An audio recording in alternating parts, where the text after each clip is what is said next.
जिसकी फैक्ट्री ना चलती हो, बहुत दुकान ना चलती हो, तो हनुमान जी के पाँव का थोड़ा सा सिंदूर लेकर यदि उस सिंदूर को किसी भी फैक्ट्री या दुकान में हनुमान जी के छोटे भाई गतिमान के नाम से अगर एक बिंदी भी सिंदूर की रख दी जाती है तो वो दुकान और फैक्ट्री भी झड़के से चलना प्रारंभ हो जाती है।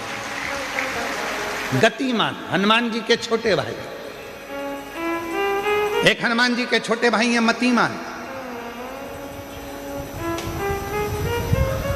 जब व्यक्ति डिप्रेशन में जाता है, एकाग्र चित्त नहीं रह पाता है,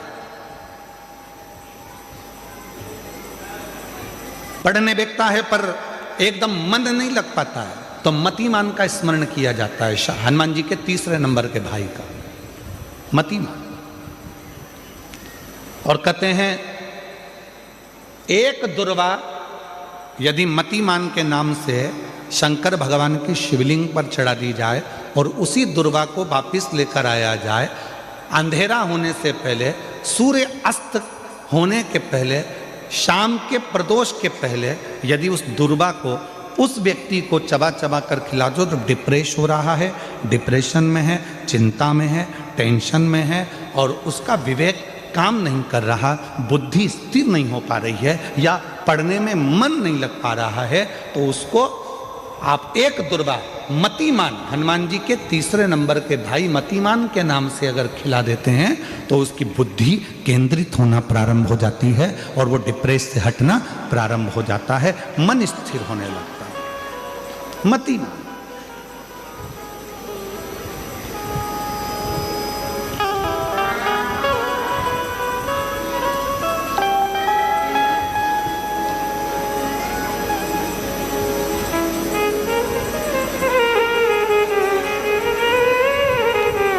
और एक नाम आता है व्रतिमान। इसका प्रैक्टिकल तुम अभी यहीं से कर लेना, ठीक है? चलते चलते मालूम पड़े तुम्हारी पार्किंग यहां से आधा किलोमीटर दूर है, ठीक है? अरे बोलो तो जम के। आधा किलोमीटर दूर तुम्हारी पार्किंग है और तुम्हारी उम्र लगभग बहुत हो गई, मालूम पड़े तुम थोड़े वृद्ध हो गए हो और तुम्हारा घुटना दुख रहा है, तुम्हारी कमर दुख रही है, चलते चलते बड़ी मुश्किल से तुम कथा स्थल तक पहुँचे हो। अब मन में आ रहा है कि मुझे वापस पार्किंग तक जाना है, कैसे जाऊँगी, पाँव तो दुख रहा है। तो एक काम आज चलते चलते करना कि कहीं सीवर वाला महाराज झूठ तो नहीं बोल रहा है, तो प्रैक्टिकल करके जाना। क्या करोगे, यहाँ से जाते समय आप जब जा रहे हो और आपके शरीर का कोई अंग जब दुख रहा है तो श्री शिवाय नमस्तुभ्यम कहकर श्री व्रतिमान हनुमान का स्मरण कर। किसका स्मरण करना है? जम के बोलो, व्रतिमान हनुमान। व्रतिमान हनुमान का स्मरण करके कहीं पर भी बैठकर अपने पांव की छोटी वाली जो उंगली है उसको जम के दबाना और दबाने के बाद चल देना। जिस जगह पर भी दर्द हो रहा होगा मेरा बाबा आपको मंजिल तक पहुंचाएगा, दर्द होने नहीं देगा। कल नहीं करना, प्रैक्टिकल आज ही करना। काल करे सो आज कर।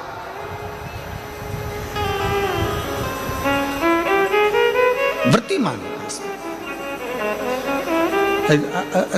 आज करेंगे गुरुजी, 3 महीने में फर्क दिखेगा। तुम तो आज की आज का बताओ ना कि आज की आज में फल कैसे मिले। तुम तो बिल्कुल तैयारी में बैठो। जाते जाते व्रतिमान हनुमान भगवान श्री शिवाय नमस्तुभ्यम का स्मरण कर कर एक ऊर्जा के साथ, ताजगी के साथ चलते जाओ। शिव थोड़ा बहुत नहीं देते, मेरे भगवान देते हैं चप्पल फाड़ कर। केवल एक देव है और वह देव अधिदेव महादेव है जो पृथ्वी पर रहते हैं, मृत्यु लोक में रहते हैं। कभी आपने शंकर भगवान को किसी सिंहासन पर नहीं देखा, कभी आपने शंकर भगवान को किसी ऊंचे स्थान पर नहीं देखा। शंकर भगवान को देखा तो एक पत्थर पर, एक पर्वत पर, एक पहाड़ी पर बैठे हुए देखा। क्यों? ये पहाड़ी, ये पत्थर, ये पर्वत सब मृत्यु लोक में हैं, इसलिए मेरा शिव भी इस पृथ्वी लोक में, मृत्यु लोक में रहता।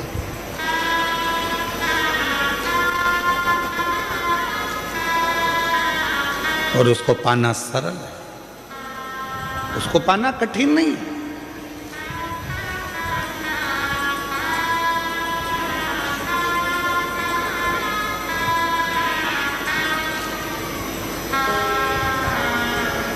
शिव कथा कह रही है, माता अंजना के घर में औलाद नहीं थी।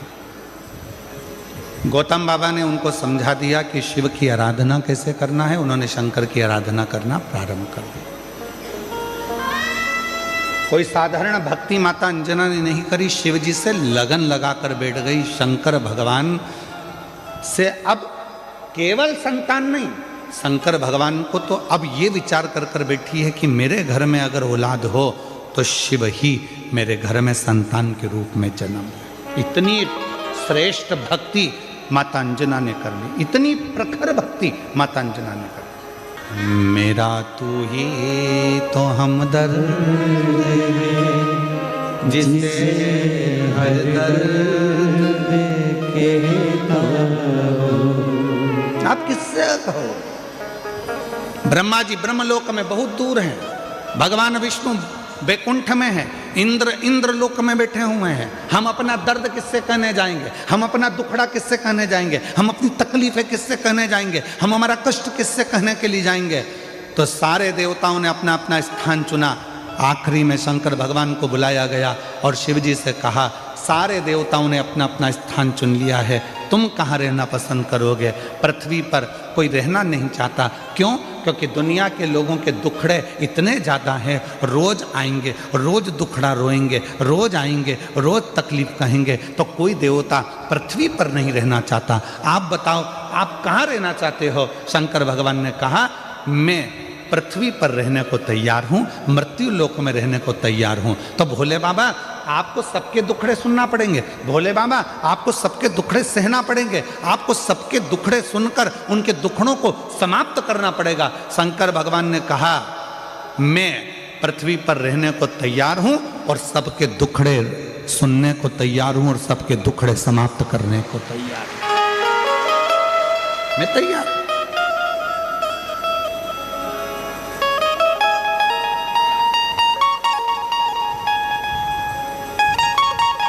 कोई तकलीफ नहीं मुझे। तो सारे देवताओं ने भगवान शंकर भगवान से कहा, भोले बाबा स्कंद पुराण का ये चरित्र कथा है। सारे देवताओं ने एकाग्रित होकर भगवान शिव जी से कहा, आज हम सारे देवता वचन देते हैं कि दुनिया का व्यक्ति, मृत्यु लोक में रहने वाला यदि मनुष्य, संसार सागर में रहने वाला यदि मानव भूलवश भी शंकर भगवान की भक्ति कर लेगा तो उसका सारा दुखड़ा हम 33 कोटि देवता शिव जी के साथ मिलकर समाप्त कर देंगे। शिव की अविरल भक्ति का वो बल है।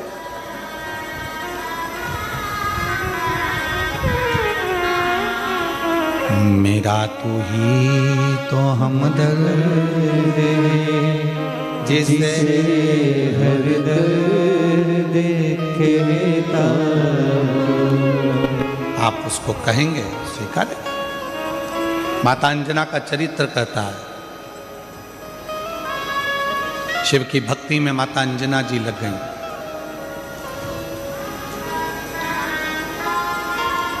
ऐसी मेरी माता अंजना ने भगवान शंकर की अविरल भक्ति करी, ऐसी भक्ति करी, परीक्षा ली। शंकर भगवान ने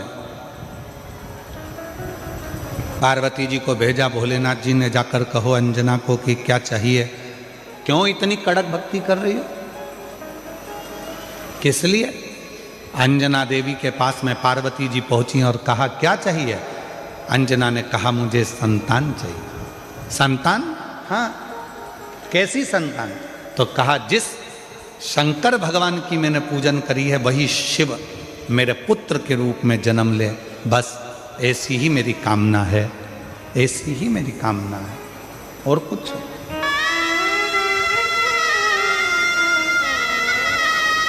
शिव मेरे घर में जन्म ले।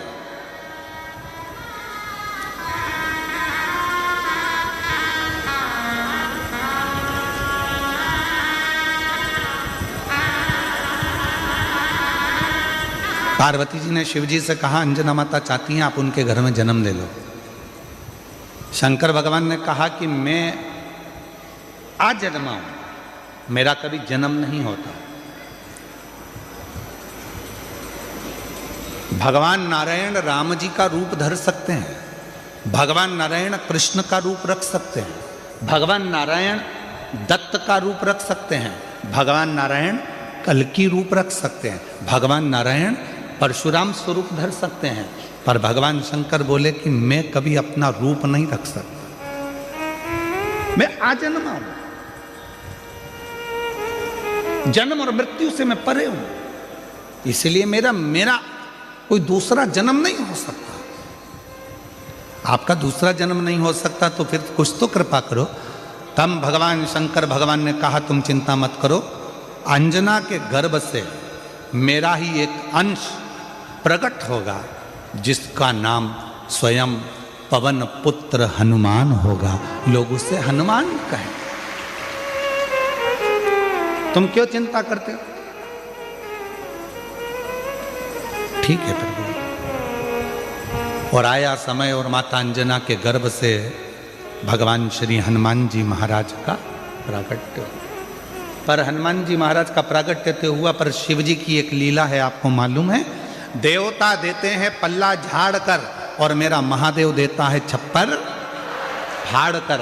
अभी तक अंजना माता के गर्भ से एक भी औलाद नहीं थी, पर भगवान शिव ने कृपा कर दी तो अंजना जी के गर्भ से भी 6 बच्चों ने जन्म लिया। आप लोग कथा में श्रवण करे हैं पूर्व में, हनुमान गतिमान रतिमान मतिमान वर्तिमान, ऐसे हनुमान जी के कई भाई हुए, कई भाई हनुमान जी के हुए। और हमने पहले भी कहा है, अब हनुमान जी महाराज का प्रागट्य हो गया, हनुमान जी महाराज आ गए, पूरे आनंद के साथ राम जी की सेवा करी। ये सारी कथा आप लोगों ने श्रवण करी है, रामचरितमानस में भी और शिव पुराण में भी और श्रीमद् भागवत में भी, कई जगह पर आपने इस कथा को सुना होगा। अब मूल कथा जो शिव पुराण की स्कंद पुराण का मूल तत्व है उसकी ओर हम बढ़ रहे हैं, जो बड़ी सुंदर कथा है स्कंद पुराण के रेवाखंड की। ये कथा स्कंद पुराण के रेवाखंड में से इस कथा को लिया।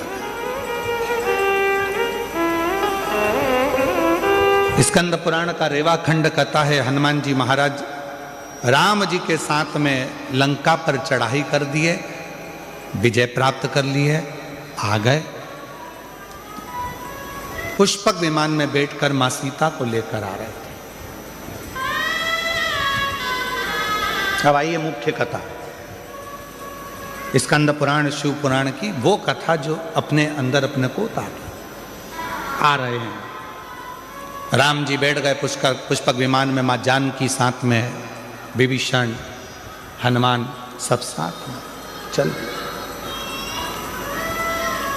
बीच में स्थान आया, हनुमान जी ने कहा प्रभु ये वो भूमि है जहां मेरी मां अंजना रहती है, जहां मेरी माता अंजना यहां रहती है, ये वो भूमि है। राम जी ने पुष्पक विमान को आदेश दिया, हे पुष्पक नीचे होइए, इस भूमि पर अंजना माता की इस भूमि पर पुष्पक को रोका।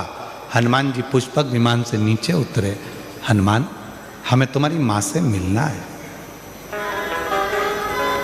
जिस हनुमान ने लंका पर विजय प्राप्त करा दी, जिस हनुमान ने लक्ष्मण को संजीवनी बूटी ला कर दे दी, उस हनुमान जी की माता से मुझे मिलना है।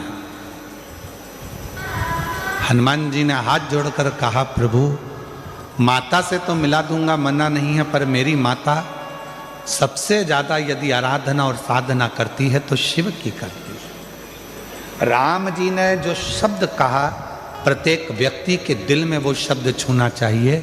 मेरे भगवान राम बोले हनुमान, जब किसी शंकर के भक्त का दर्शन होता है, शंकर तो कभी नहीं मिलते, पर शंकर का यदि कोई सही भक्त मिल जाता है तो समझ लेना कि शंकर का दर्शन उसी क्षण हो गया, उसी क्षण।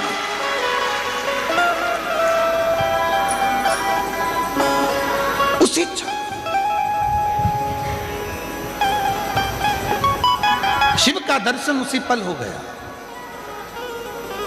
शंकर भगवान का दर्शन उसी पल हो गया। यदि कोई शंकर भगवान के भक्त का दर्शन कर लेता है, शिव भक्त का दर्शन कर लेता है, तो समझ लो कि शंकर भगवान का भक्त का दर्शन शिव का दर्शन। आप कौन है? क्यों लोग कहते हैं कि शिव महापुराण के कथा के पंडाल में जाकर बैठो और आपकी मनोकामना पूर्ण हो जाती है, कथा के पंडाल में जाकर बैठो शिव पुराण के और आपका मनवांचित फल प्राप्त हो जाता है? आखिर शिव महापुराण के कथा के पंडाल में ऐसा होता क्या है? उसका एक कारण है, इतने सारे शिव भक्त जिनको किसी ने गाड़ी नहीं भेजी, जिनको किसी ने टिकट का पैसा नहीं दिया, जिनको किसी ने बहुत सारे अच्छी जगह नहीं दी गई कि तुम यहाँ आराम से बैठना, यहाँ आराम से खाना, आराम से रहना, ऐसा नहीं। शंकर का भक्त अपने झोले में 2 पानी की बोतल, 1 बिछाने की दरी, 1 ओढ़ने का कंबल और अपना खाने का सामान साथ लेकर आता है, छाता साथ में लाता है और जहाँ मौका मिल जाए वहाँ बैठकर कथा सुनता है। अर्थात बिना लोभ, बिना लालच, बिना किसी व्यापार या व्यवसाय के वो शिव को समर्पित होकर आया है, शंकर का होकर आया है। इसलिए ऐसे भक्त का जब दर्शन होता है तो हमारी मनोकामना अपने आप पूरी होना प्रारंभ हो जाती है, पूरी।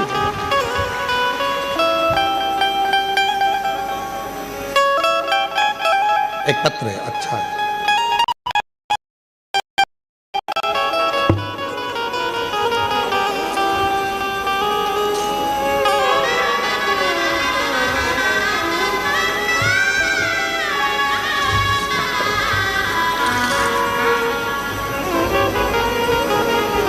मेरा नाम मंगलाबेन पांडुरंग चौधरी है। मैं डिंडोली सूरत में रहने वाली हूँ। कहीं बैठी हो तो हाथ हिला सकती हैं। मैं बाबा का जितना भी वर्णन करूं कम है। बाबा की मुझ पर अनंत कृपा है। मेरा बेटा 10 साल से सरकारी नौकरी की तैयारी कर रहा था, पर कुछ पॉइंट से सिलेक्शन रह जाता था। वो रोज अपने काम से आता था और चिंता में रहता था। मैंने टीवी के माध्यम से आपकी काफ़ी कथा सुनी है। मैंने अपने बेटे से बोला कि रोज 1 लोटा जल बाबा को चढ़ाओ और शहद वाला बेलपत्र बाबा को चढ़ाना शुरू करो। बेटे ने वैसा ही किया और सच्चे मन से बाबा से प्रार्थना की। और मैंने बाबा की कथा जब सूरत में आई थी तब 7 दिन कथा का भ्रमण किया, बाबा से विनती की, बाबा आपकी कथा के पंडाल में रहकर कथा सुन रही हूँ। ऐसा सुना है जो कथा के पंडाल में रहकर कथा को श्रवण करता है उसकी मनोकामना आप पूरी करते हो। बाबा मेरे बेटे की सरकारी नौकरी में सफलता मिले। बाबा की कथा जब चालू हुई तब मेरी बहू ने पशुपति व्रत भी रख लिया। मेरे 6 साल का पोता अथर्व भी बाबा से विनती करता और बाबा ने हमारी विनती को स्वीकार करा।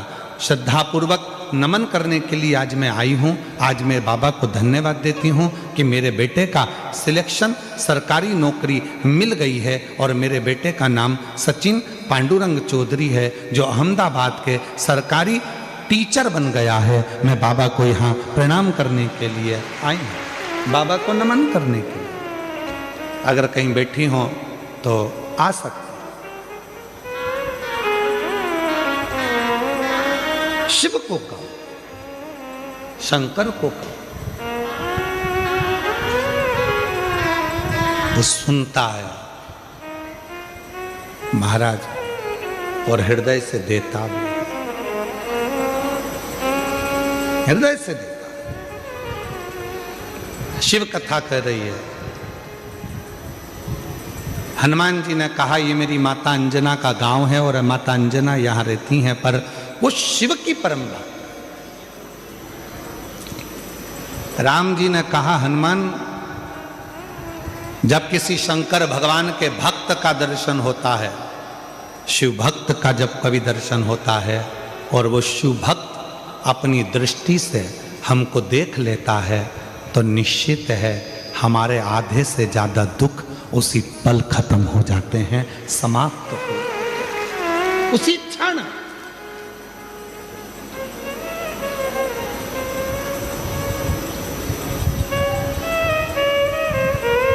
इसीलिए हमको लगता है ज्यादातर भक्त लोग, कोई शिव भक्त मिलता है तो जम के आवाज लगा देते हैं हर हर महादेव। किसी मंदिर में जाकर लोग शोर नहीं मचाते, द्वारकाधीश के मंदिर में जाओ कोई शोर मचाता नहीं मिलेगा, जगन्नाथ जी के मंदिर में जाओ कोई शोर मचाता नहीं मिलेगा, जितने भी भारत की भूमि पर स्वामी नारायण आदि मंदिर हैं वहाँ दर्शन करने के लिए जाओ कोई शोर मचाता नहीं मिलेगा, जितने भी बड़े बड़े मंदिर हैं किसी मंदिर में कोई शोर मचाता नहीं मिलेगा। पर कभी भी कोई 12 ज्योतिर्लिंग में या शंकर जी का मंदिर आपके नज़दीक में है वहाँ दर्शन करने जाओ तो लोग शोर मचाते जरूर मिलेंगे। कोई पीछे से खड़े होकर चिल्ला रहा, कोई जम के चिल्ला रहा हारा हारा, कोई कहीं से आवाज लगा रहा बम बम बोले, जहां मर्जी पड़ती है लोग वहां से आवाज लगाना चालू कर देते हैं, शोर मचाते हैं, चिल्लाते हैं।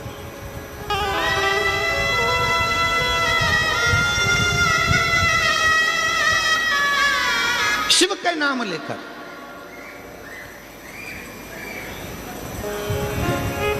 आप में से कई लोगों ने श्रीमद् भागवत कथा सुनी होगी, आप में से कई लोगों ने राम कथा सुनी होगी, आप में से कई लोगों ने विष्णु पुराण सुनी होगी, आप में से कई लोगों ने देवी भागवत सुनी होगी, ना जाने कितने कितने पुराण शास्त्र आपने सुने होंगे। सारे पुराण और शास्त्र उठाकर देखिए, एक भी पुराण शास्त्र ये नहीं कहेगा कि किसी भी असुर ने, राक्षस ने शंकर भगवान को युद्ध के लिए ललकारा।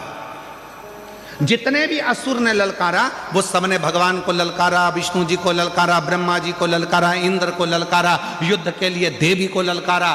पर किसी भी असुर ने, किसी भी राक्षस ने, किसी भी असुर ने, किसी भी दानव ने भगवान शंकर को युद्ध के लिए नहीं ललकारा।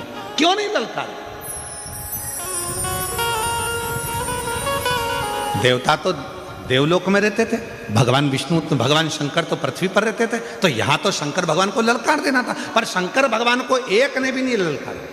शिव जी को कोई ललकारता ही नहीं था युद्ध के लिए, कि कोई नहीं कहता था आओ शंकर भगवान मुझे तुमसे युद्ध लड़ना है। देव राक्षसों ने कहा, असुरों ने कहा, हे नारायण आओ मुझे तुमसे युद्ध लड़ना है, ब्रह्मा जी मुझे तुमसे युद्ध लड़ना है, इंद्र मुझे तुमसे युद्ध लड़ना है, हे शक्ति मुझे तुमसे युद्ध लड़ना है। सारे देवी देवताओं को असुरों ने ललकारा, पर शंकर भगवान को एक भी असुर नहीं ललकारता था। कारण क्या था? उसका एक कारण था कि जितने देवता थे, 33 कोटि देवता, जितने देवता थे, शंकर भगवान के पास में जैसे तुम्हारे घर में 15 सदस्य हैं या 5 सदस्य हैं या 6 सदस्य हैं,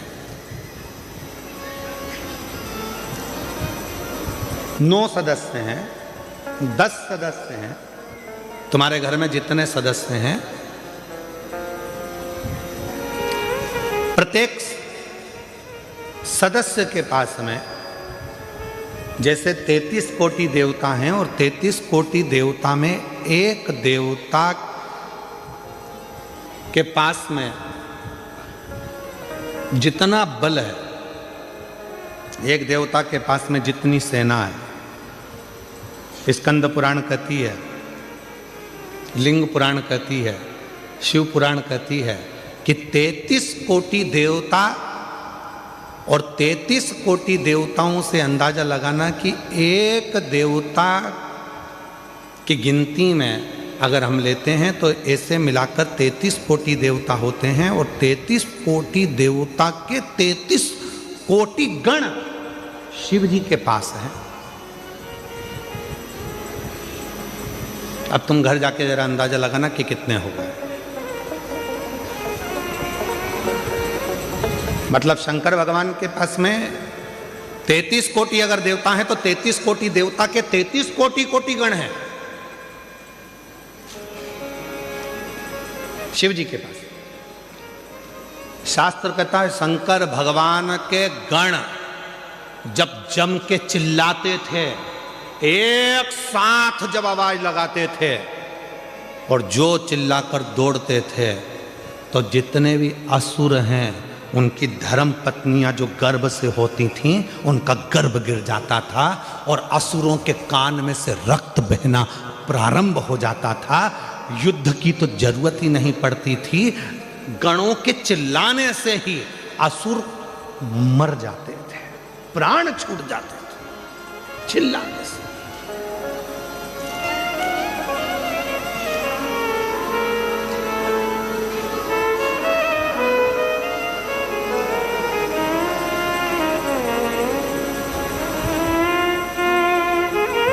कई लोग पूछते हैं क्यों महाराज जी ये इतने सारे भक्त कथा सुनने आते हैं, ना तो इनके पास कोई पत्र जाता है, ना कोई निमंत्रण जाता है, ना पीले चावल जाते हैं। अगर कोई राजनेता को भी सभा करना पड़ती है तो गाड़ियाँ लगाना पड़ती है, गाड़ियाँ भेजना पड़ता है, तब लोगों को बुलाना पड़ता है। और साथ में बुलाओ तो बुलाओ, भोजन का टिफिन भी हाथ से दो और उनके लिए पूरी व्यवस्था करो, कुर्सी लगाओ, ये लगाओ, वो लगाओ, सम्मान दो, गाड़ी भेजो, घोड़ा भेजो, समय पे लाओ, समय पे छोड़ के आओ। पर ये शिवपुराण एक ऐसी कथा है जिसमें ना तो पीले चावल दिए जाते हैं, ना निमंत्रण दिया जाता है, ना किसी के यहाँ पत्र भेजा जाता है, ना किसी के यहाँ जाकर कहा जाता है। उसके बाद भी ये लाखों लाखों शिव भक्त अपने आप आ जाते हैं। उसका क्या कारण? उसका एक कारण है, स्कंद पुराण कहती है, ये जितने शंकर के भक्त संसार में रहते हैं, ये शंकर भगवान के पूर्व में कोई रिश्तेदार रहे होते हैं जो शंकर की डमरू की आवाज़ सुनकर दौड़ पड़ते हैं और कथा में आकर बैठते हैं। शिव के गण है।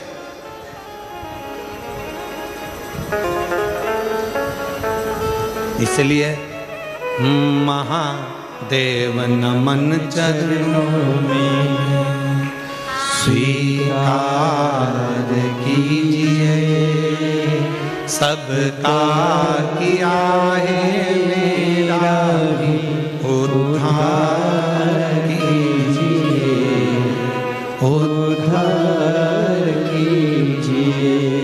हे त्रिकुंडधारी, हे त्रिशूलधारी, हे त्रिपुण्यधारी, हे त्रिशूलधारी, चरणों में तेरे बाबा जी पावन चारों धाम, तेरी देव करते वंदना, पूजे सीताराम। चरणों में तेरे बाबा जी पावन चारों धाम, तेरी देव करते वंदना, पूजे सीताराम। हो जाए पूरी कामना, हो जाए पूरी कामना, उपकार कीजिए, सबका किया है मेरा उद्धार कीजिए, उद्धार कीजिए। हे त्रिपुण्यधारी, हे त्रिशूलधारी, हे त्रिपुण्यधारी, हे त्रिशूलधारी। आप जरा विचार करिएगा,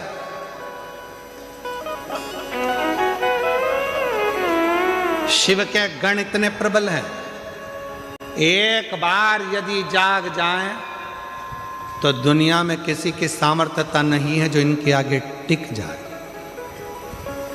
ये कथा संत, साधु, महात्मा, प्रवचन क्या कर रहे हैं? आपको जगाने का काम ही तो कर रहे हैं, ये जगाने का ही तो काम कर रहे हैं। आज जो बांग्लादेश में हो रहा है, हिंदुओं को पूछकर जिंदा की जिंदा लटकाकर उसमें आग लगाई जा रही है। आज जो बांग्लादेश में हो रहा है, हिंदुओं को पूछकर जो जिंदा लटकाकर आग लगाई जा रही है,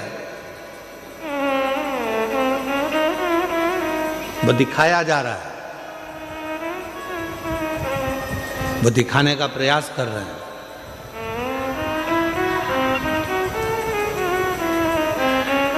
कि जब हमारी संख्या बढ़ी तो हम तुम सबको ऐसे ही लटकाकर आग लगा देंगे। इसलिए मेरी जीजियों और मेरे जीजाओं और मेरी बेटियों, बेटाओं और मेरे बुजुर्ग माँ बाप, ध्यान रखना, एकजुट होना प्रारंभ हो जाओ और अपने सनातन को मजबूत करना प्रारंभ करो। अपने सनातन को मजबूत करना प्रारंभ करो, वरना आने वाला समय बड़ा विचित्र हो, बड़ा विचित्र।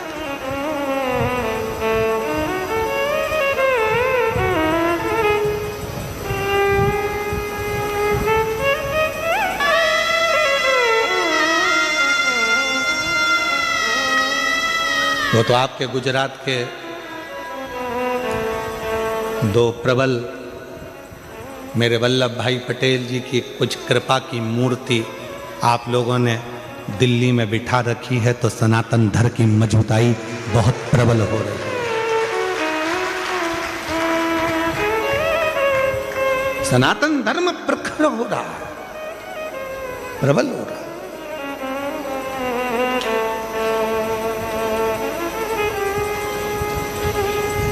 और उसकी प्रबलता आपको करना है। अंजना माता को देखो, अंजना माता की कथा को देखिए, अंजना माता के एक भाव को देखिए। भगवान राम कह रहे हैं, सुनो हनुमान, अगर शंकर भगवान का कोई भक्त, शिव की आराधना करने वाला, शंकर की साधना करने वाला, शंकर को भजने वाला, शंकर को स्मरण करने वाले, अगर उस शिव के भक्त का भी मात्र दर्शन हो जाए, जो शंकर को दिल में बिठाता है, वो हमको अगर एक बार देख भी लेगा तो हमारे दुख, हमारी तकलीफ, हमारा कष्ट मिट जाता है, हमारा दुख समाप्त हो जाता है।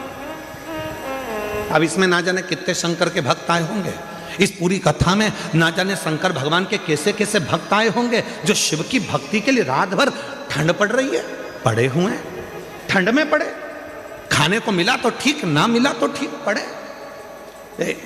हम नहीं जानते कौन से यूट्यूबर हैं, एक यूट्यूबर ने कोई रील डाली होगी, और वो रील ऑफिस से सीहोर से आशीष के पास आई, तो आशीष ने हमको रील दिखाई, तो उस रील में आशीष ने दिखाया कि कोई दुबई से भी एक बहन यहाँ आई हुई है और कथा के पंडाल में रात रात रुककर कथा का श्रवण कर रही है। वो दुबई वाली बहन कहाँ बैठी है? अगर बैठी हो तो मैं निवेदन करूँगा कि आप ही हैं, आ जाओ आ जाओ आ जाओ। ये दुबई से कथा सुनने के लिए आई और कथा के पंडाल में रात्रि विश्राम कर कर कथा का लाभ ले। और मैं उन यूट्यूबर को भी धन्यवाद दूंगा जिन्होंने इनकी रील डाली। अगर वो भी, अगर उनके, उसका नाम तो मुझे मालूम नहीं है और यूट्यूबर कौन सा है वो भी नहीं ध्यान में, पर अगर वो यूट्यूबर अगर यहाँ बैठे हों तो मैं उनको भी निमंत्रण दूंगा कि वो भी पधारें, कि आपकी रील के कारण आज पूरा सनातन धर्म को ये मालूम पड़ रहा है कि शिव की भक्ति कैसे होती है,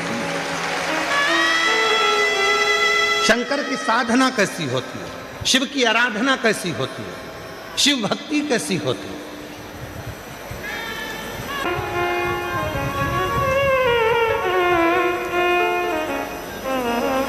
और महादेव नमन चरणों में स्वीकार लीजिए, सबका किया है मेरा भी उद्धार कीजिए, उद्धार कीजिए। है त्रिपुंडधारी, हे त्रिशूलधारी, त्रिपुंडधारी, हे त्रिशूलधारी।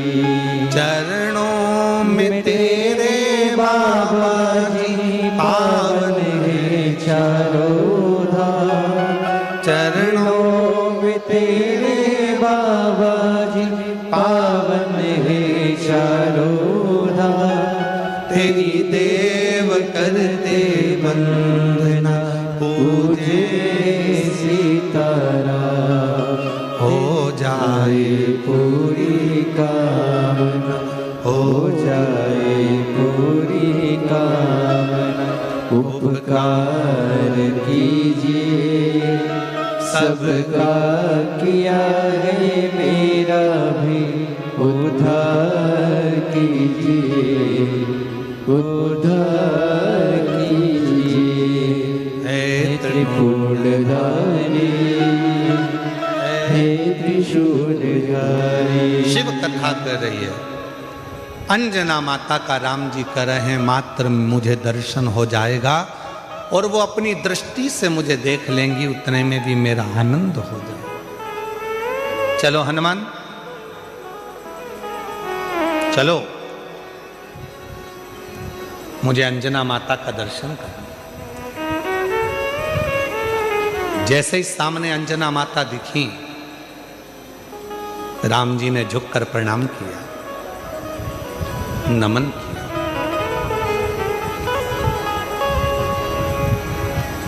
हनुमान जी ने कहा अंजना माता से, ये श्री राम है, ये इनके छोटे भाई लक्ष्मण जी हैं, ये माता जानकी जी हैं। सबको मिलाया। अंजना जी ने कहा कि हनुमान, घर में कुछ पाने के लिए नहीं जाओ, अतिथि आए हैं, इनके लिए कुछ थोड़ा कंदमूल फल लेकर आओ, इनके लिए थोड़ा कंदमूल फल लेकर जाओ। अरे वाह वाह वाह, तेरी कृपा का क्या है भरोसा, कब किस पर हो जाए जरा सी हम पर कर दो, जरा सी हम पर कर दो। तेरी कृपा का क्या है भरोसा, कब किस पर हो जाए जरा सी हम पर कर दो, जरा सी हम पर कर दो।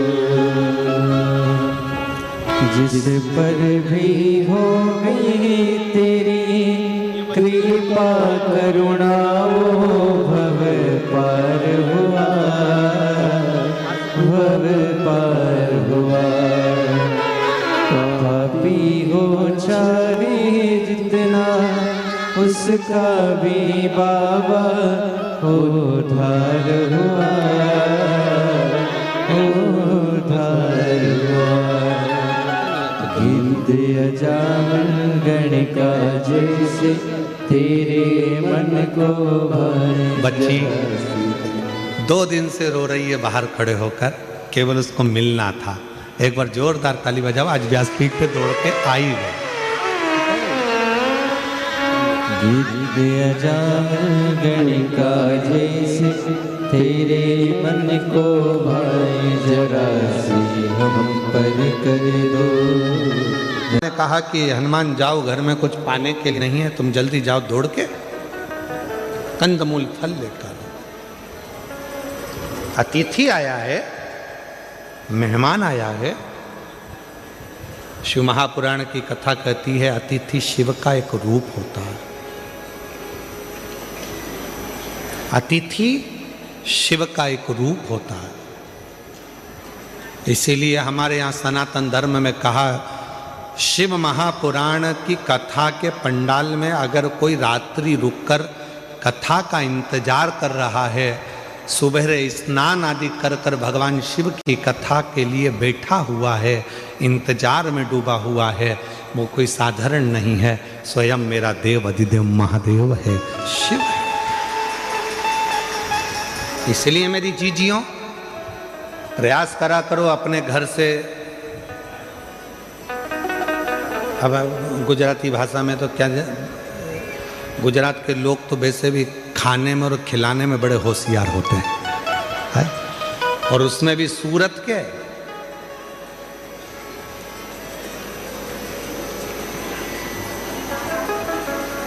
महाराज अपने घर से आया करो तो कोई वो थेपला, फाफड़ा, और भी कौन सा होता है, काय सोमानी जी, और कौन कौन से होते हैं, थेपला, फाफड़ा। हाँ तुम बोलते जाओ, मैं सुन रहा हूँ। हाँ ठीक है, ठीक है। हाँ कल मंगवा के रखूंगा सब यहीं पर।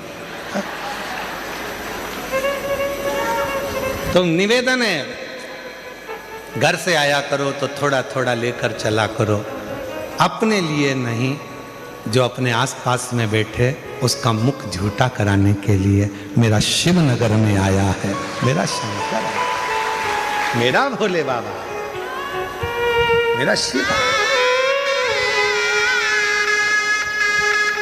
और मेरा शंकर ना जाने किस रूप में कब तुम्हारे सम्मुख में आकर बैठ गया, और उसकी कृपा आप पर हो, ये भाव लेकर मुक्त हो।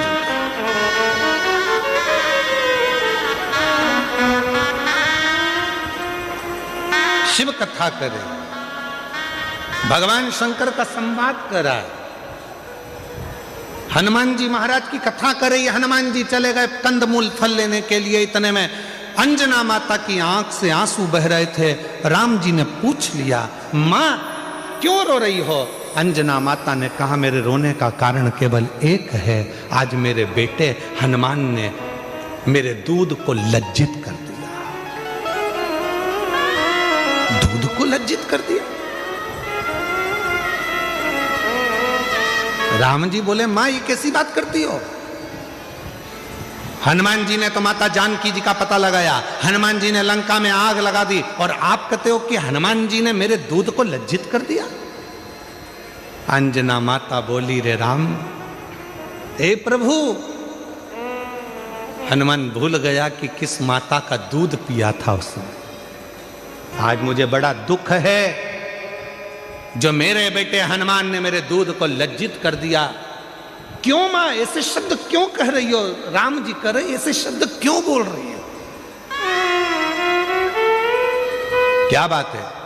अंजना माता ने कहा, इसलिए बोल रही हूं कि आपको अयोध्या से आकर सीता जी को लेने के लिए लंका जाना पड़ा। मेरे बेटे हनुमान को मैंने जो दूध पिलाया था, वो दूध इतना प्रबल था, हनुमान चाहते तो तुम्हें लंका तक जाने की जरूरत नहीं पड़ती, सीता को लंका को उठा कर लेकर अयोध्या में आते।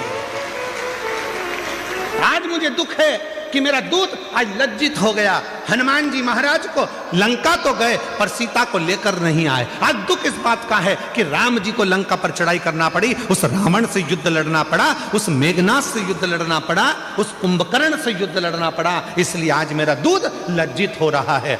हनुमान को तो जाना था, पूरी लंका को उठाकर लाकर अयोध्या में रख देना था, तो मैं गौरवान्वित होती,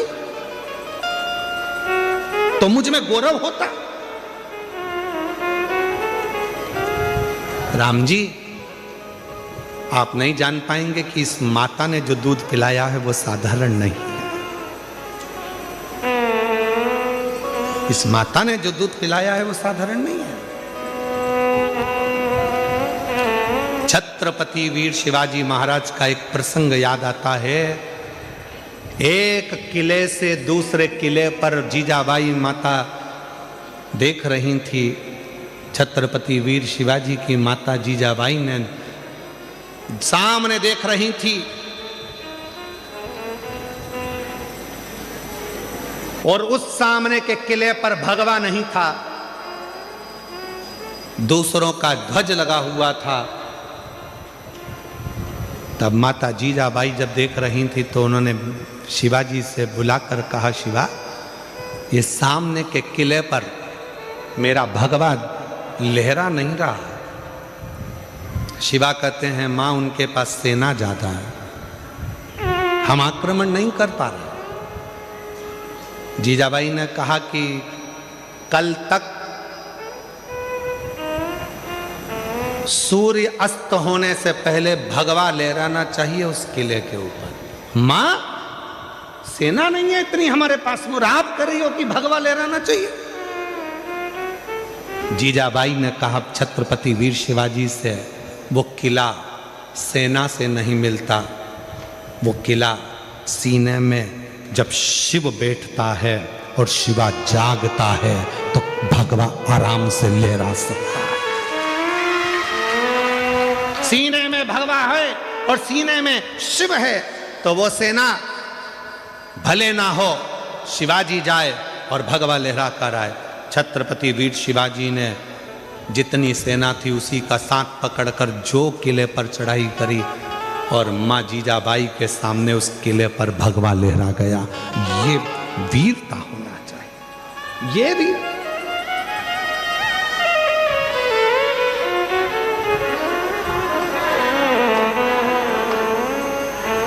वो प्रेम हमारे भीतर,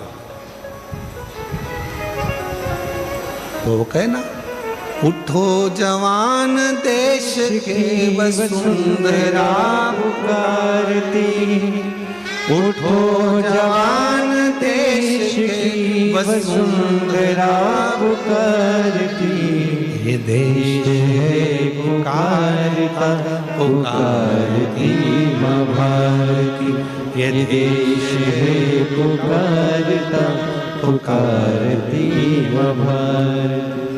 उठो जवान देश की वसुंधरा पुकारती, उठो जवान देश की वसुंधरा पुकारती। ये देश है पुकारता पुकारती माँ भारती, ये देश है पुकारता पुकारती माँ भारती। अपने भीतर वो बल उत्पन्न करिए। हनुमान जी से कहा जाओ तुम जाकर फल लाओ, और इतने में राम जी के सामने मां अंजना की आंख के आंसू थे, और अंजना माता ने कहा मैंने जो दूध पिलाया आज वो लज्जित हो गया। हनुमान जी चाहते तो पूरी लंका को उठा कर ले आते, पर हनुमान जी लेकर नहीं आए, इसका मुझे दुख है। राम जी ने कहा मां ऐसी बात क्यों कहती हो, हनुमान को तो हमने रोका था, नहीं तो हनुमान तो लंका पर चढ़ाई कर कर सीता को कब कर लेकर आ जाते, हमने रोका था।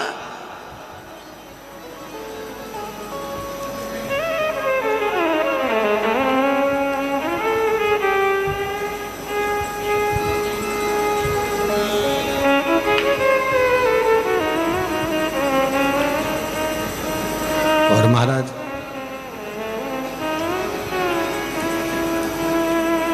अब दया करो हे भोलेनाथ, मस्त रहूं तेरी मस्ती में। अब दया करो हे भोलेनाथ, मस्त रहूं तेरी मस्ती में।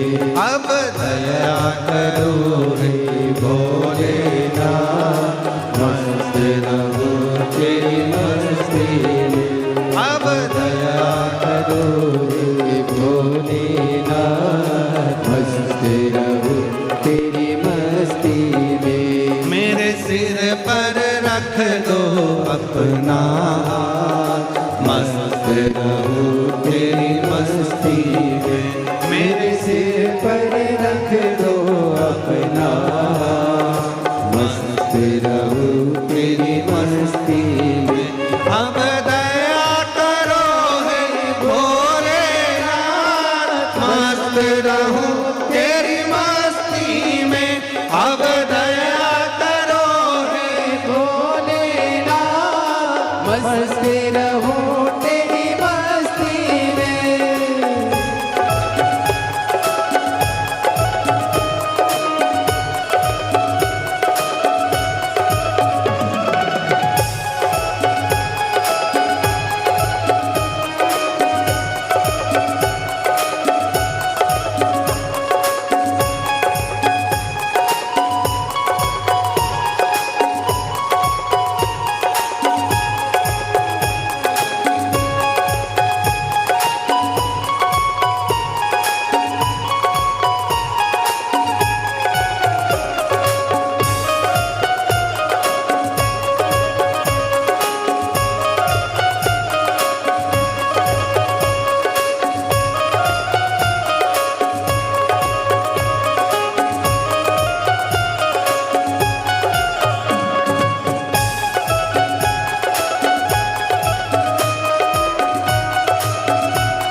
अपना मस्त रहूं तेरी मस्ती में, मेरे सिर पर रख दो अपना मस्त रहूं तेरी मस्ती में।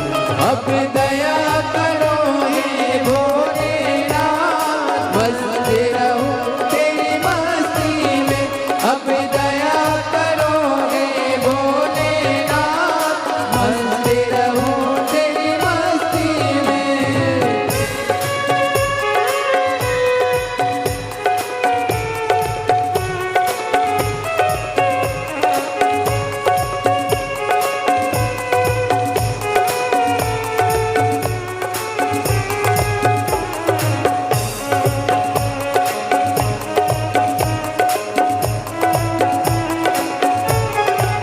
जय हो।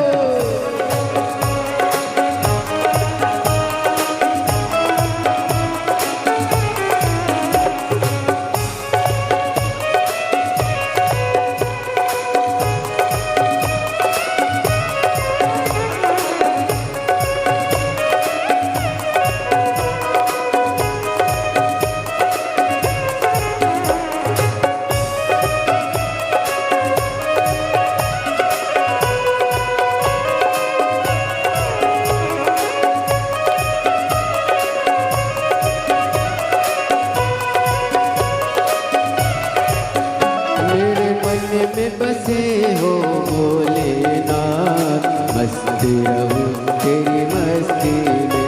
मेरे मन में बसे हो भोलेनाथ, मस्त रहूं तेरी मस्ती में। वो मेरे मन में बसे हो भोलेनाथ, मस्त रहूं तेरी मस्ती में। मेरे मन में बसे हो भोलेनाथ, मस्त रहूं तेरी मस्ती में। मैं तो हर पल करूं प्रभु तेरी याद, मस्त रहूं तेरी मस्ती में। मैं तो हर पल करूं प्रभु तेरी याद, मस्त रहूं तेरी मस्ती में। अब दया करो हे भोलेनाथ, मस्त रहूं तेरी मस्ती में। अब दया करो हे भोलेनाथ, मस्त रहूं तेरी मस्ती में।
मैं तो मगन हूँ भोले तेरे साथ, मस्त रहूं तेरी मस्ती में। मैं तो मगन हूँ भोले तेरे साथ, मस्त रहूं तेरी मस्ती में। मैं तो मगन हूँ भोले तेरे साथ, मस्त रहूं तेरी मस्ती में। मैं तो मगन हूँ भोले तेरे साथ, मस्त रहूं तेरी मस्ती में। जब हरि हरि बोले दिन और रात, मस्त रहूं तेरी मस्ती में। जब हरि हरि बोले दिन और रात, मस्त रहूं तेरी मस्ती में। बस दया करो हे भोलेनाथ, मस्त रहूं तेरी मस्ती में। अब दया करो हे भोलेनाथ, मस्त रहूं तेरी मस्ती में। मेरे सिर पर रख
मस्त रहूं तेरी मस्ती में।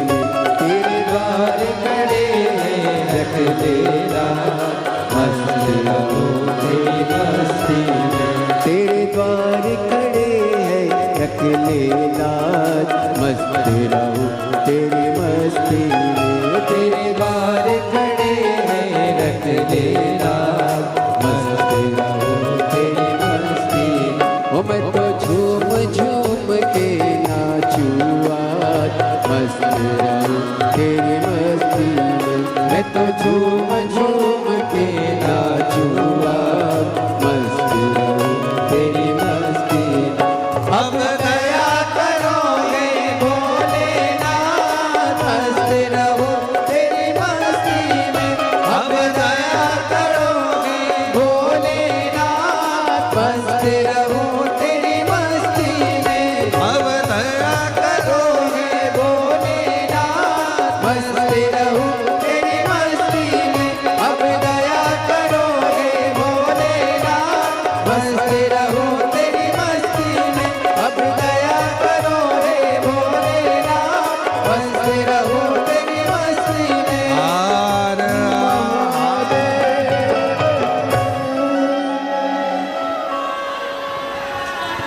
अपने स्थान पर बैठकर भगवान देवाधिदेव महादेव को अपने मन का भाव कहिए, दिल से प्रार्थना करिए, विनय करिए, निवेदन करिए। जहाँ जगह मिले वहाँ बैठकर बाबा को अपने मन का भाव कहें। बहुत दूर दूर से आप लोग आए हैं। बाबा देवाधिदेव महादेव को अपने मन का भाव कहने के लिए, प्रार्थना करने के लिए। दिल से बाबा को नमन करिए, भाव से कहिए, प्रार्थना करिए, विनय करिए, निवेदन करो। ये कथा जो चल रही है,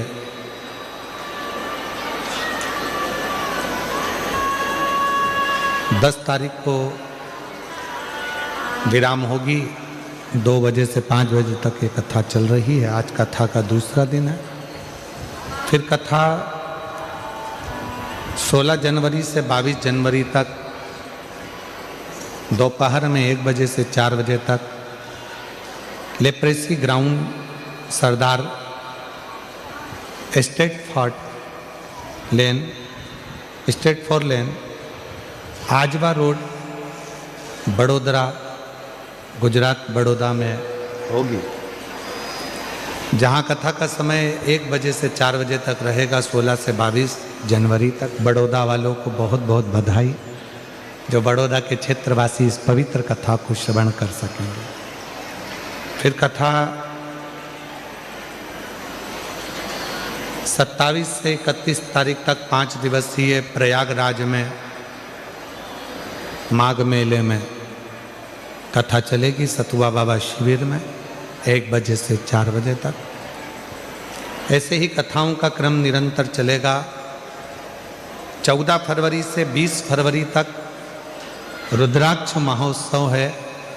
आपके मायके में सब पधारो, बाबा के रुद्राक्ष महोत्सव का आनंद लें और अपने जीवन को धन्य बनाएं। जैसा नियम है रुद्राक्ष महोत्सव का कि रुद्राक्ष उत्सव के 1 महीने पहले से रुद्राक्ष वितरण बंद होता है, जो 1 महीने बाद तक बंद रहता है, क्योंकि रुद्राक्ष महोत्सव की तैयारी करना पड़ती है। इसलिए जो रुद्राक्ष वितरण सीहोर में चल रहा है वो 15 जनवरी तक चलेगा और 15 जनवरी को रुद्राक्ष वितरण बंद होगा, जो 15 मार्च तक बंद रहेगा। तो जो रुद्राक्ष लेने वाले हैं वो 15 जनवरी के पहले आप जाकर रुद्राक्ष ले सकते हैं। फिर वापस जब रुद्राक्ष उत्सव हो जाएगा तब 15 मार्च के बाद फिर वापस रुद्राक्ष वितरण, जो रुद्राक्ष उत्सव में रुद्राक्षों को सिद्ध किया जाता है, वही वापस 15 मार्च के बाद वितरण प्रारंभ हो जाए। 2 महीने तक रुद्राक्ष वितरण बंद रहता है रुद्राक्ष महोत्सव के समय पर। क्योंकि बाबा की आराधना साधना होती है। जो अंदर शिवलिंग है वहाँ रुद्राक्षों का पूजन अर्चना स्मरण रहता है। ऐसे ही कथाओं के क्रम निरंतर चल रहे हैं। एक भोपाल में हमारे भतीजे पंडित श्री शिवम जी मिश्रा जी के मुखाग्रविंद से 25 जनवरी से 31 जनवरी तक श्रीमद् भागवत कथा है, 1 बजे से 4 बजे तक, शिवनगर शिव मंदिर करोंद भोपाल में। वहाँ श्रीमद् भागवत कथा पंडित शिवम जी मिश्रा जी द्वारा भतीजे द्वारा रहे। ऐसी पवित्र कथाओं के लाभ आप और हम ले रहे हैं। भाव से बाबा को अपने मन की बात कहेंगे, दिल से प्रार्थना करेंगे। और हमारा आप लोगों से निवेदन है, बाबा से ऐसी प्रार्थना करना कि 10 तारीख को कथा पूर्ण हो और जो कामना लेकर आप आए हैं बाबा ऐसी कामना पूर्ण करना कि 16 तारीख को हम बड़ौदा पहुंचकर अपना पत्र दें और बाबा से कहें कि हमारा कार्य पूर्ण हो। ऐसी बाबा को प्रार्थना करें। निवेदन करेंगे सब साथ में, जिसको आता है साथ में बोलेंगे। आपकी आवाज़ यहाँ तक पहुँचे, आपकी और हमारी आवाज़ देवाधिदेव महादेव तक पहुँचे और सबकी कामना पूर्ण हो। दिल से बाबा को नमन करें।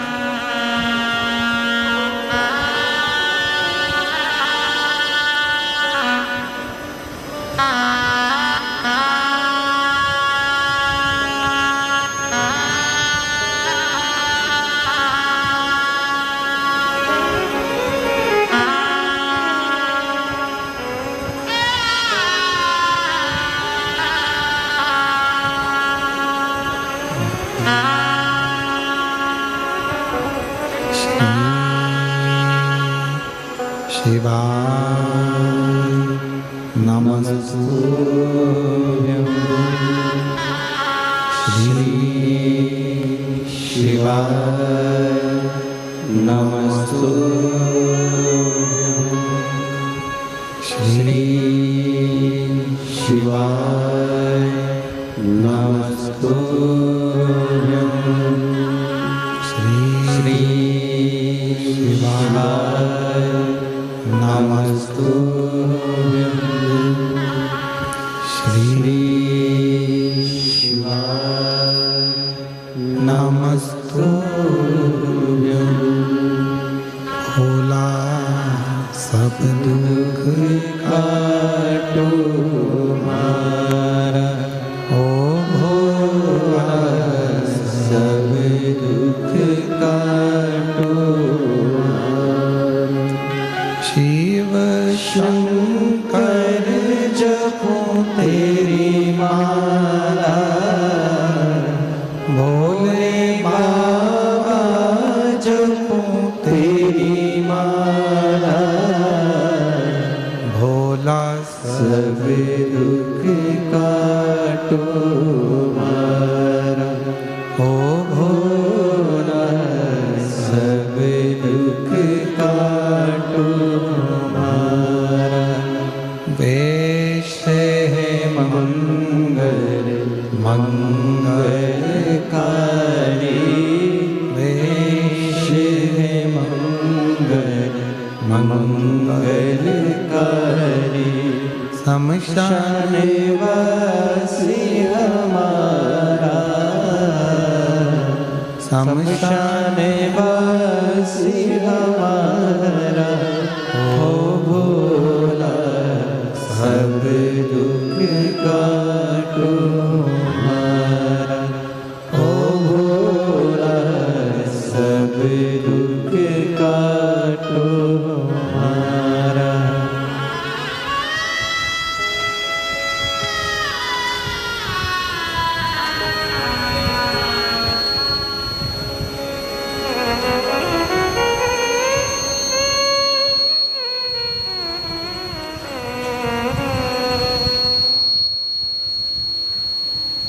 बाबा देवाधिदेव महादेव, भगवान शिव, ओगड़दानी, त्रिकालदर्शी, कैलाशी, विनाशी,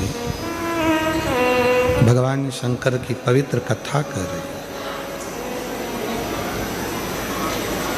शिव महापुराण की कथा वर्णन कर रही है। माता अंजना देवी ने जैसे ही कहा कि हनुमान जी ने आपको लंका तक भेजा, हनुमान को तो चाहिए था कि पूरी लंका को उठाकर अयोध्या लेकर आ जाए। राम जी ने हाथ जोड़कर कहा, मां आप ऐसा ना कहिए। हनुमान तो ले आते सीता जी को, आपके दूध को लज्जित नहीं करा है, पर हमने मना किया था। इतने में तो लक्ष्मण जी को हंसी आ गई, और लक्ष्मण जी को ऐसी हंसी आई कि लक्ष्मण जी को हंसी आते से ही भगवान राम जी ने लक्ष्मण जी को हंसने से रोका।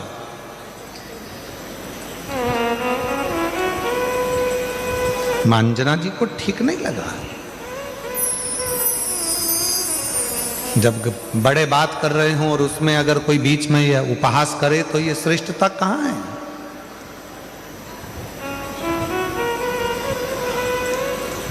लक्ष्मण जी हंसे।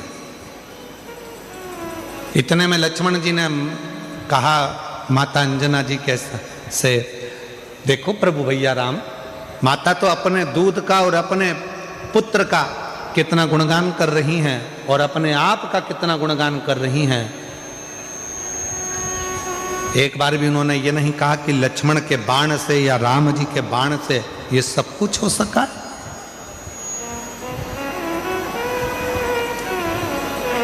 सब कुछ नहीं कहा।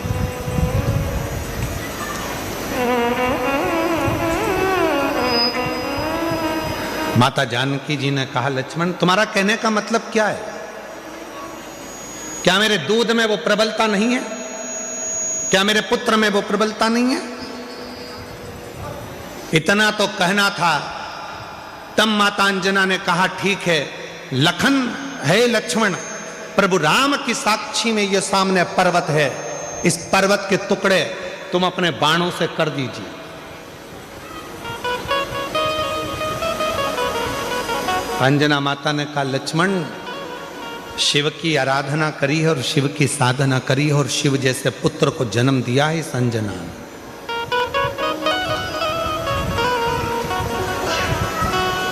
तभी एक बाण लक्ष्मण जी ने छोड़ा, पर वो पर्वत के दो भाग नहीं हुए, और माता अंजना ने अपने दूध की एक धार उस पर्वत पर फेंकी, जिस पर्वत के दो टुकड़े हो गए और गर्जना हनुमान जी के कानों में पहुंच गई।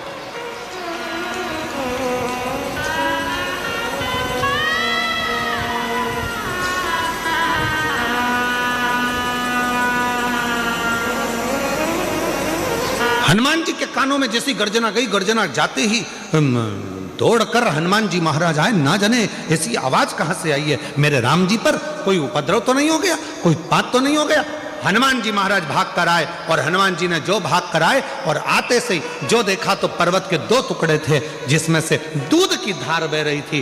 पूछा हनुमान जी ने, मां ये क्या हो गया? माता ने कहा, लक्ष्मण जी समझ नहीं पाए थे। लक्ष्मण जी ने अंजना माता के चरण पकड़ लिए। मां मैं जान नहीं सका कि एक माता के दूध में वो बल होता है कि अपने बेटे को जब वो दूध का पान कराती है तो बेटा उतना वीर उत्पन्न होता है, प्रबल उत्पन्न होता है, जो दुनिया का सारा कार्य कर सकता है। मां आज मैं लज्जित हूं, आज मैंने आप पर उपहास किया। हनुमान जी महाराज सामने थे, राम जी के मस्तक पर पसीने की बूंद थी, पसीने की बूंद।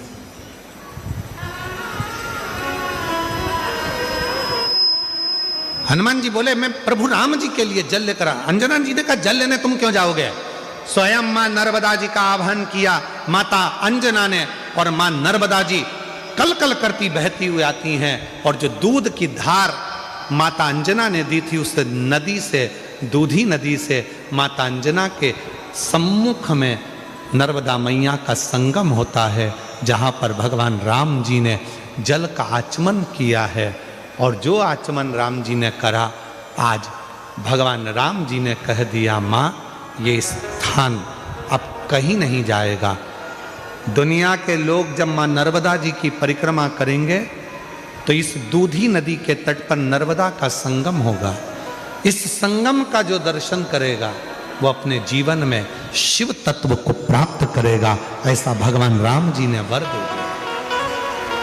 आज भी जब नर्मदा जी की परिक्रमा करने वाले जाते हैं और वन क्षेत्र में भ्रमण करते करते दूधी नदी के पास में पहुंचते हैं तो वहां नर्मदा और माँ नर्मदा और दूधी नदी का संगम हुआ है, जहां शिव की आराधना लोग करते हैं और शंकर की भक्ति को प्राप्त करते हैं। शिव भक्ति ये कोई साधारण संवाद नहीं है।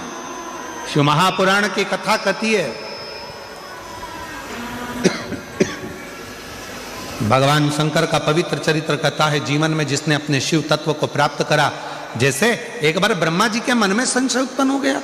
ब्रह्मा जी को लगा कि सब सृष्टि मैंने निर्माण करी है, सारी सृष्टि मैंने बनाई है, सब कुछ मेरा बनाया हुआ है, इसमें किसी का कुछ नहीं है। ये संसार में जन्म जिसने दिया है, जिसने संसार सागर में भेजा है, उसी ने हमको खिलाया है, उसी ने हमको वैभव दिया है, उसी ने आप और हमको धन दिया है, उसी ने हमको संपदा दी है, उसी ने समझने की बुद्धि दी है, उसी ने सब कुछ दिया है।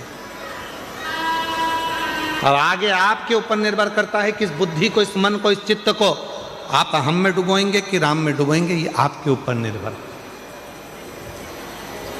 ये आपके ऊपर निर्भर करता है।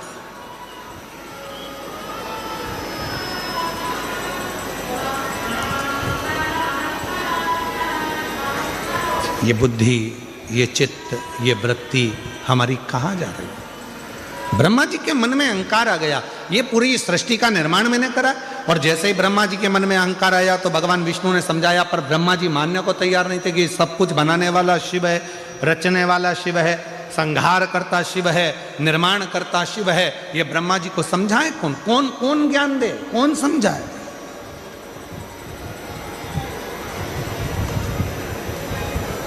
दो होते हैं, एक होते हैं विद्वान, दूसरे होते हैं विद्यावान। विद्वान को समझाना कठिन है, पर विद्यावान को समझाना सरल है। दो हैं। रावण को भी विद्वान कहा जाता है। रावण को कहते हैं लोग बहुत विद्वान है, बहुत विद्वान है, बहुत विद्वान है, पर रावण को कोई विद्यावान नहीं कहता। रावण को लोग विद्वान कहते हैं, पर विद्यावान रावण को नहीं कहा जाता। पर हनुमान जी को लोग विद्यावान गुणी अति चातुर, हनुमान जी को लोग विद्यावान कहते हैं। विद्यावान गुणी अति चातुर, अर्थात विद्वान को समझाना कठिन है, पर विद्यावान को समझाना सरल है। निवेदन है, अगर कोई तुमसे कहे कि तुम बहुत विद्वान हो, नहीं भैया, हम विद्वान कम, विद्यावान गुणी अति चातुर। बाबा की कृपा है, उसने जितनी विद्या दी है वो हमारे भीतर है।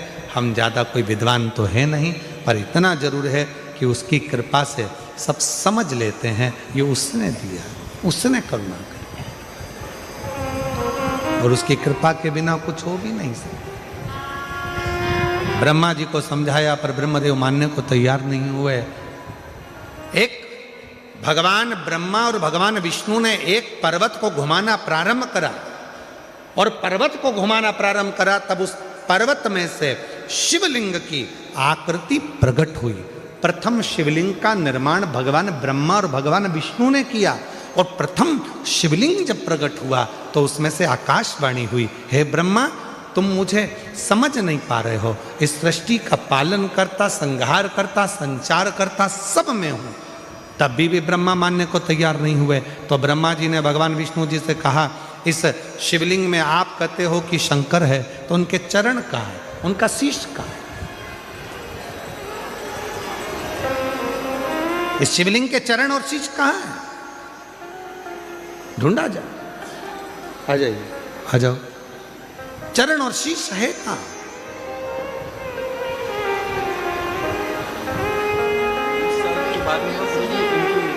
अच्छा, इनकी बेटी के घर में बच्चा 20 साल के बाद हुआ है। जोरदार ताली बजाकर स्वागत करें। बच्चा भी यहाँ आया नहीं है, छोटा है इसलिए।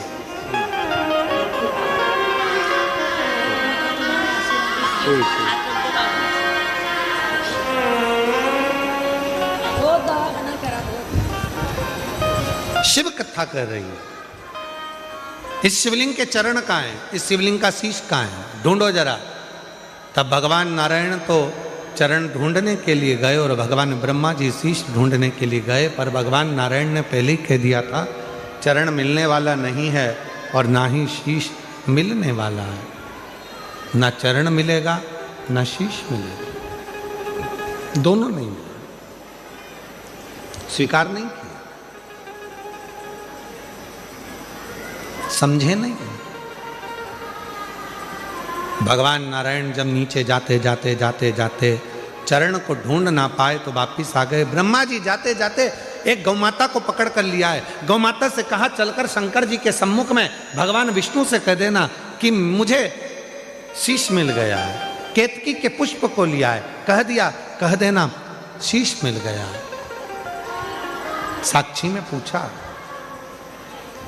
भगवान शंकर की, शिवलिंग की साक्षी में स्वयं भगवान ब्रह्मा जी ने विष्णु जी से पूछा कि आपको चरण मिला है? भगवान विष्णु ने मना कर दिया कि मुझे चरण नहीं मिला, मुझे चरण नहीं मिला। एक बार भगवान नारायण ने सत्य कह दिया तो आकाशवाणी हुई, हे नारायण आपने सत्य कहा है, इसलिए आज से पूरी पृथ्वी पर सत्य नारायण की पूजन पूरी दुनिया करेगी, क्योंकि आप सत्य बोले। अब भगवान विष्णु ने पूछा क्यों ब्रह्मा जी, तुमको शीश मिला है क्या? ब्रह्मा जी कहने लगे कि हाँ मिला है। ना मानो तो गौ माता से पूछ लो। गौ माता से पूछा तो गाय ने झूठ बोल दिया। भगवान शंकर ने कह दिया गौ माता तू झूठ बोली है, तेरा पूरा शरीर पूज्य होगा पर तेरा मुख अपूज्य होगा। केतकी के पुष्प से पूछा तो केतकी के पुष्प ने झूठ कह दिया।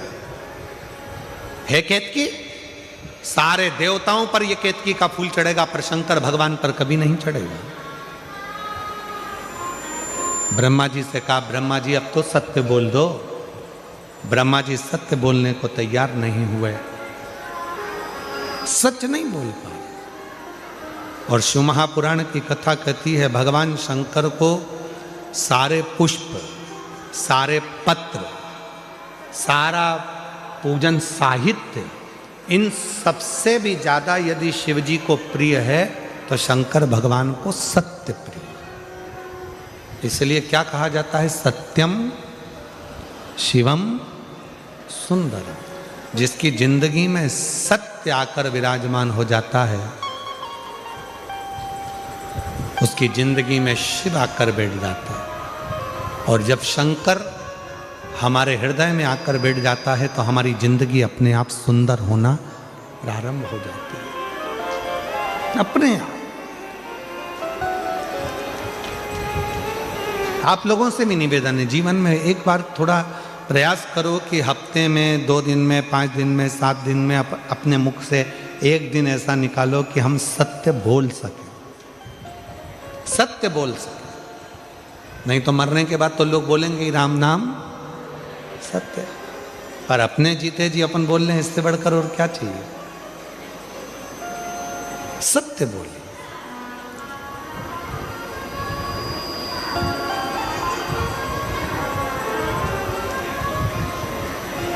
ब्रह्मा जी माने नहीं, फिर झूठ बोल दिए।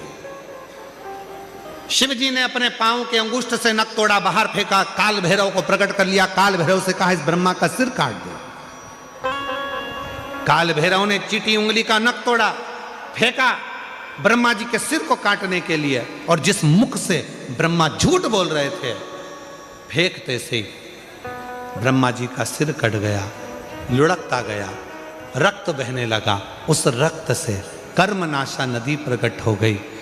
आज भी वो कर्मनाशा नदी उत्तर प्रदेश में बहती है, जिस पर उत्तर प्रदेश गवर्नमेंट ने बड़े बड़े बोर्ड लगा कर रखे हैं, ये कर्मनाशा नदी है, इसमें हाथ न धोइए, ये कर्मों का नाश कर देती है। झूठ बोले ब्रह्मा जी तो उनके रक्त से कर्मनाशा नदी प्रकट हुई, जिस नदी का जल आज भी विद्वान हाथ नहीं लगाते क्योंकि वो कर्मों का नाश कर देती है। भगवान विष्णु ने जाकर प्रार्थना करी, प्रभु क्षमा करिए, ब्रह्मा जी की गलती हो गई, आप क्षमा कर दीजिए।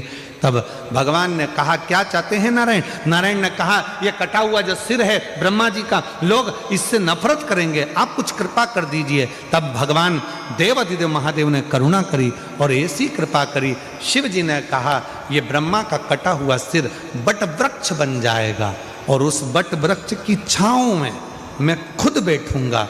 भगवान शंकर उस बट वृक्ष की छांव में जाकर विराजमान हो गए और शिव जी का नाम बटकेश्वर महादेव हो गए। बटकेश्वर आज भी बड़ के पेड़ के नीचे जो शिव जी का शंकर का शिवलिंग होता है, वहां जल चढ़ाने का बड़ा महत्व होता है, बड़ा महत्व। पर एक निवेदन हम आप सबसे करते हैं, ध्यान दें थोड़ा सा। चाहे बेलपत्री का वृक्ष हो, आंवले का वृक्ष हो, पीपल का वृक्ष हो, बट वृक्ष हो, शमी वृक्ष हो, कोई भी वृक्ष हो, उस वृक्ष के नीचे प्रयास करा करो जल चढ़ाओ, मना नहीं। पर उस वृक्ष के नीचे कई लोग दही चढ़ा देते हैं, कोई लोग कुछ चढ़ा देते हैं, कोई लोग कुछ चढ़ा देते हैं, तो वृक्ष की जो जड़ है वो धीरे धीरे खराब होने लगती है और पेड़ सूखने लगता। तो मेरा निवेदन इस व्यासपीठ से हम सब से कहें, आप लोगों से निवेदन है। एक तो आप और हम सब मिलकर तो बहुत सारे पेड़ तो लगा नहीं पा रहे हैं। अभी ग्रीन शिवरात्रि के रूप में हम लोग वृक्षारोपण कर रहे हैं, तो आप और हम लगाएंगे। पर निवेदन है, जो बड़े बड़े वृक्ष हैं उनके नीचे ना तो दही चढ़ाइए, ना दूध चढ़ाइए, ना शहद चढ़ाइए, ना शक्कर चढ़ाइए। उन वृक्षों के नीचे केवल और केवल जल चढ़ाइए। जल चढ़ाने से पेड़ सूखेगा नहीं, पर आप जब अनेक तरह का सामान पेड़ के नीचे चढ़ाते हो तो वो वृक्ष धीरे धीरे सूखने लगता है, सूखता। इसलिए उस वृक्ष की रक्षा करना अपना कर्तव्य।